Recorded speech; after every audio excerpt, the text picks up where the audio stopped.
Assalamualaikum warahmatullahi wabarakatuh.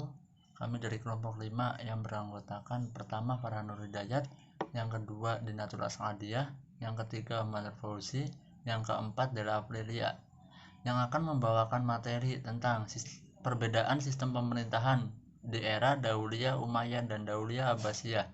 Sistem pemerintahan Dauliyah Umayyah, dinasti ini muncul akibat perseteruan politik yang sangat tajam yang terjadi di masa Khalifah Ali bin Abi Thalib sebagai akibat dari peristiwa Tarhim atau arbitrase dalam perang Siffin. Muawiyah melalui utusan diplomasinya yang bernama Amr bin As berhasil menurunkan Ali dari jabatan Khalifah dan memproklamirkan Muawiyah sebagai penggantinya, sehingga berkembanglah pemerintahannya, yaitu dinasti Umayyah. Hal pemerintahan dinasti Umayyah melakukan langkah kemajuan sebagai berikut. Yang pertama adalah melakukan ekspansi di berbagai wilayah.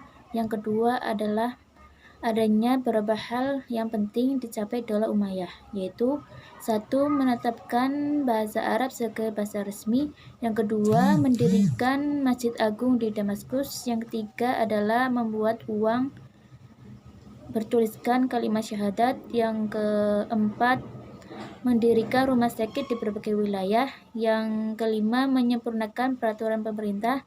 Yang keenam adalah melakukan pembukaan hadis Nabi. Kerajaan dinasti Umayyah didirikan oleh Muawiyah bin Abi Sufyan pada tahun 411 Hijriah atau 661 Masehi di Damaskus dan berlangsung hingga pada tahun 132 Hijriah atau 750 Masehi. Muawiyah bin Abi Sufyan adalah seorang politis handal di masa pengalaman politiknya. Sebagai gubernur Syam pada zaman Khalifah Utsman bin Affan, cukup mengantarkan dirinya mampu mengambil alih kekuasaan dari genggaman keluarga Ali bin Abi Thalib. Tepatnya selesai Husain putra Ali bin Abi Thalib dikalahkan oleh Umayyah dalam pertempuran di Karbala, di Bani Umayyah di puncaknya di zaman Al-Walid. Kedudukan Khalifah. Walaupun Muawiyah mengubah sistem pemerintahan dari musyawarah menjadi monarki, namun dinasti ini tetap memakai gelar khalifah. Namun ia memberikan intervensi baru untuk mengangkat jabatan tersebut. Kata lain, pemerintahan dinasti Bani Umayyah bercorak teokratis, yaitu pengusaha yang harus ditaati semata-mata karena imam.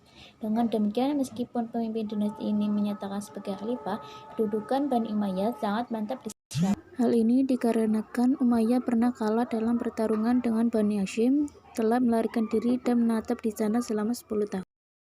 Yang selanjutnya yaitu sistem pemerintahan Daulah Abbasiyah. Dinasti Abbasiyah adalah dinasti yang lama berkuasa, kurang lebihnya selama 5 abad atau 500 tahun. Dinasti Abbasiyah dapat dikatakan sebagai kerajaan Islam yang sangat unik dalam historitasnya. Di samping periodisasinya yang panjang, juga menghasilkan berbagai kebudayaan yang membuat dalam rekor dunia. Terutama pada masa kepimpinan Harun al-Rashid, banyak bermunculan para ilmuwan Muslim yang menghasilkan produk ilmu pengetahuan dan berbagai bidang keilmuan lainnya. Tidak kalah pentingnya juga terdapat pemustakaan terbesar di dunia, sehingga dapat mencuri perhatian para pemerhati ilmu sedunia. Adapun sistem pemerintahan Daulah Abbasiyah, yaitu khalifah memiliki wewenang penuh dalam mengatur kekuasaan dengan berdasarkan pada hukum Allah. Dalam artian, rakyat diberikan kesempatan dalam mengatur masalah kenegaraan. Pemerintahan model seperti ini disebut teokrasi. Pada zaman Abbasiyah, konsep kekhalifahan berkembang sebagai sistem politik.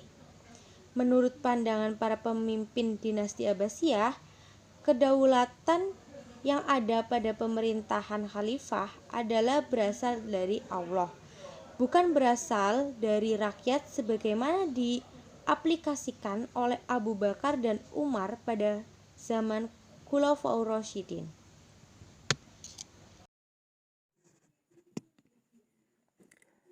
Hal ini dapat dilihat dengan perkataan Al-Mansur, "Saya adalah Sultan Tuhan di atas buminya."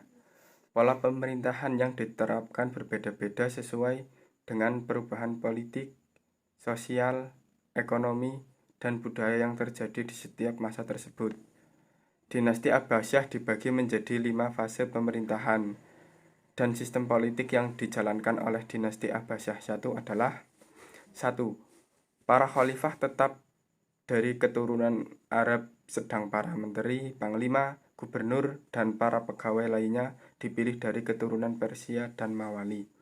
2. Kota Baghdad digunakan sebagai ibu kota negara yang menjadi pusat kegiatan politik, ekonomi, sosial, dan kebudayaan. 3. Ilmu pengetahuan dipandang sebagai suatu yang sangat penting dan mulia. Kebebasan berpikir sebagai hak asasi manusia yang diakui sepenuhnya. 5. Para menteri turunan Persia diberi kekuasaan penuh untuk menjalankan tugasnya dalam pemerintahan. Sekian, terima kasih.